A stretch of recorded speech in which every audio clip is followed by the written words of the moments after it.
राधे राधे दोस्तों।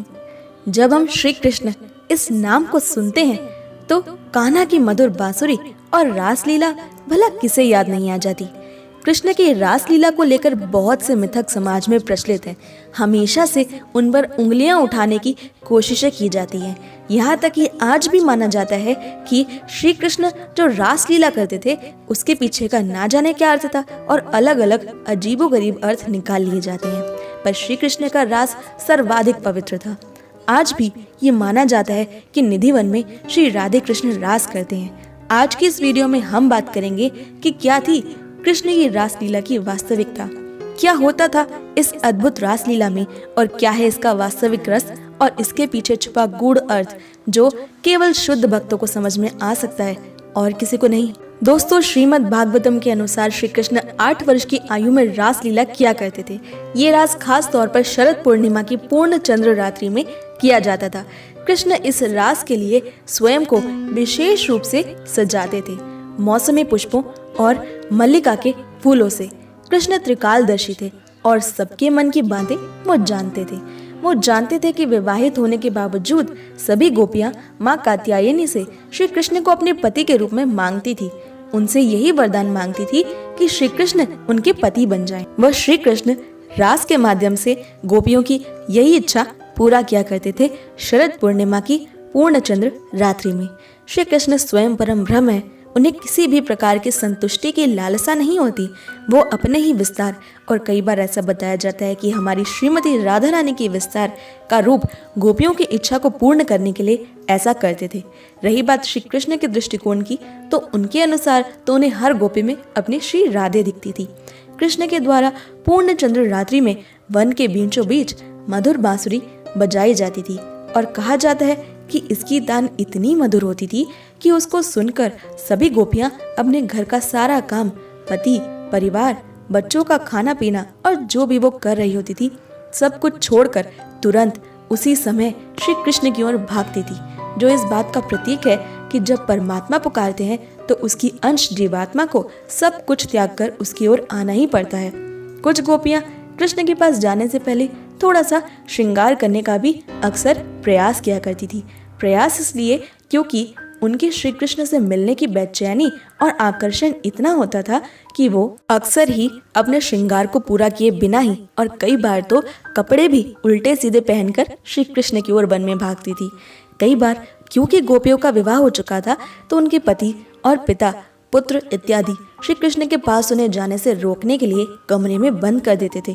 तो बताया जाता है कि ऐसे में वो गोपियां अपनी आत्मा को योग के द्वारा एक कर लेती थी श्री कृष्ण के साथ रास में, यानी कि उनके शरीर उनके घरों में है और उनकी आत्मा उनके शरीरों से निकलकर श्री कृष्ण के साथ रास मंडल में पहुंच जाती थी, जो कि भागवतम में योग की सर्वश्रेष्ठ अवस्था बताई गई है।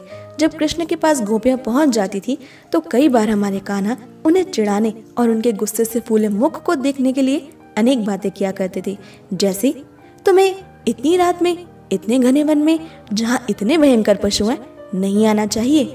तुम्हें अपने घर वापस लौट जाना चाहिए गोपियों, क्योंकि तुम अभी इतनी बड़ी नहीं हुई हो कि अपनी रक्षा स्वयं कर सको।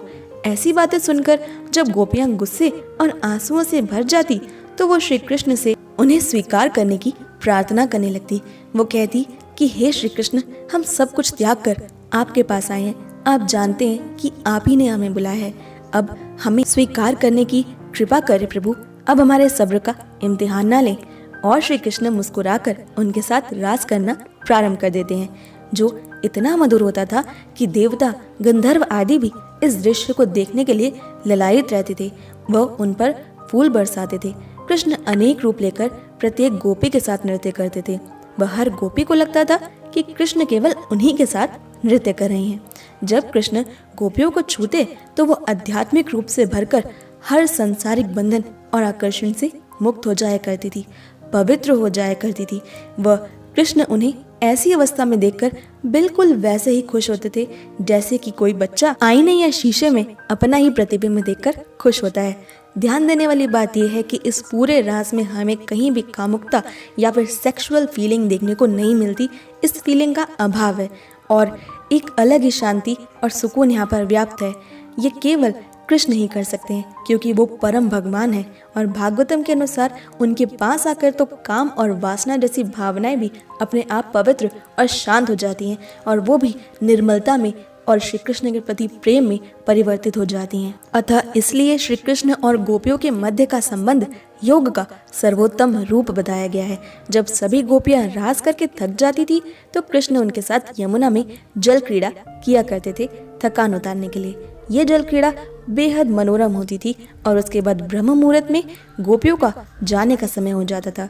गोपियों का श्री कृष्ण के पास से जाने का मन तो नहीं करता था, किंतु उनके कहने पर वो अपने अपने घर लौट ही जाया करती थी, क्योंकि वो श्री कृष्ण की कोई बात टाल दें ऐसा हो नहीं सकता और उनके प्रति वो सदैव ही समर्पित हैं। दोस्तों, मुझे इंस्टाग्राम पर फॉलो करना बिल्कुल ना भूलें। मेरी इंस्टाग्राम आईडी है @krishna_my_soul_khushbu। अपनी इंस्टाग्राम आईडी का लिंक मैंने डिस्क्रिप्शन में दे दिया है और यहाँ आपको जानने को मिलेंगे कान्हा के जीवन से जुड़े बेहद अद्भुत छोटे छोटे तथ्य और बेहद खूबसूरत कोट्स। आपको कैसी लगी ये वीडियो हमें कमेंट करके ज़रूर बताएं, और अगर आपको ये वीडियो पसंद आई तो इसे लाइक, शेयर और हमारे चैनल को सब्सक्राइब करना बिल्कुल भी ना भूलें। कान्हा से जुड़ी सबसे खास जानकारी को पाने के लिए मैं मिलती हूँ आपसे अगली वीडियो में। तब तक के लिए stay happy and Radhe Radhe.